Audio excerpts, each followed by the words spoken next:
حدثنا اسحاق قال اخبرنا النضر قال اخبرنا شعبة عن الحكم عن ذكوان أبي صالح عن أبي سعيد الخدري أن رسول الله صلى الله عليه وسلم أرسل إلى رجل من الأنصار فجاء ورأسه يقطر فقال النبي صلى الله عليه وسلم لعلنا أعجلناك فقال نعم فقال رسول الله صلى الله عليه وسلم إذا أعجلت أو كحدت فعليك الوضوء تابعه وهب قال حدثنا شعبة قال أبو عبد الله ولم يقل أنذر ويحيى عن شعبة الوضوء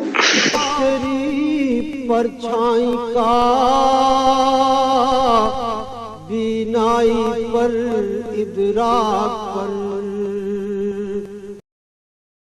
رسول اللہ صلی اللہ علیہ وآلہ وسلم نے ایک انصاری کو بلایا، وہ آئے تو ان کے سر سے پانی ٹپک رہا تھا۔ رسول کریم صلی اللہ علیہ وآلہ وسلم نے فرمایا شاید ہم نے تمہیں جلدی میں ڈال دیا۔ انہوں نے کہا جی ہاں۔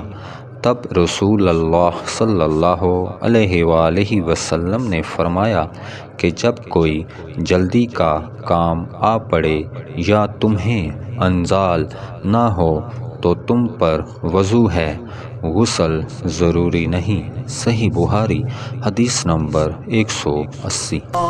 رحمت للعالمین پھر گدڑیوں کو لال دے